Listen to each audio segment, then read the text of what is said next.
নমস্কাৰ বন্ধু বান্ধৱীসকল, পুনৰবাৰ আন এটা ভিডিঅ'লৈ আপোনাক সকলোকে স্বাগতম জনালোঁ।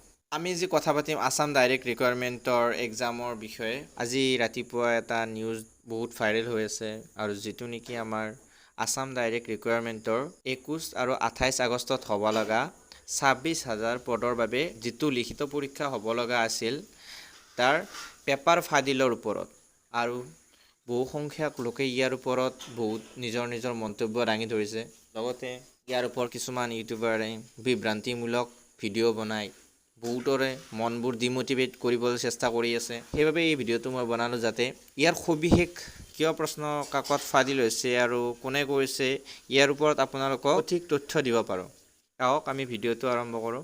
প্ৰথমতে ক'ব বিচাৰিছোঁ যে 21 আৰু 28 আগষ্টত যিটো অসম ৰাজ্য চৰকাৰৰ দ্বাৰা 26,000 পদৰ নিযুক্তি হ'ব লগা আছিল, সেই পৰীক্ষাটো যিটো তাৰিখত দিয়া আছিল সেই তাৰিখতে হোৱাটো নিশ্চিতকৰণ কৰিছে ডক্টৰ হিমন্ত বিশ্ব শৰ্মা ডাঙৰীয়াই।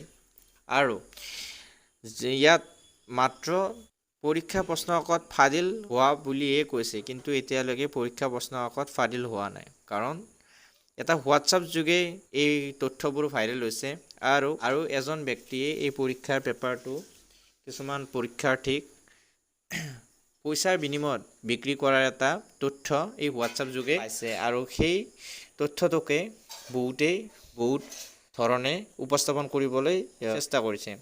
আৰু ইয়াত আপোনালোকক ক'ব বিচাৰিছোঁ যে পৰীক্ষাৰ পেপাৰ এতিয়ালৈকে ফাদিল হোৱা নাই, আৰু CIDয়ে ইয়াৰ ওপৰত কাম কৰি আছে। পৰীক্ষাৰ পেপাৰ পইচা লৈ বিক্ৰী কৰা যিজন ব্যক্তিৰ এই হোৱাটছআপ চেটটো লিক হৈছে, তেওঁক ধৰিবৰ বাবে অশেষ প্ৰচেষ্টা চলাই আছে।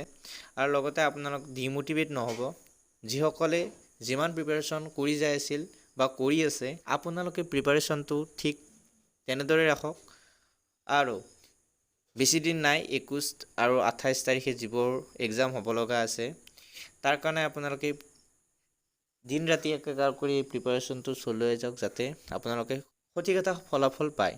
মাত্ৰ আপোনালোকে পঢ়াত গুৰুত্ব দিয়ক আৰু যিমান পাৰে সিমান আয়ত্ত কৰিবলৈ চেষ্টা কৰক। আপোনালোকৰ কিছুদিনৰ কষ্টই যাতে আপোনালোকে জীৱনটোক এটা সুস্থ পথলৈ লৈ যাব পাৰে, সেইবাবে আনৰ কথা শুনি নিজকে ডিমোটিভেট নকৰিব, আৰু যিমান পাৰে সিমান উৰা বাতৰিৰ পৰা দূৰত থাকক। ভিডিঅ'টোত এইখিনি।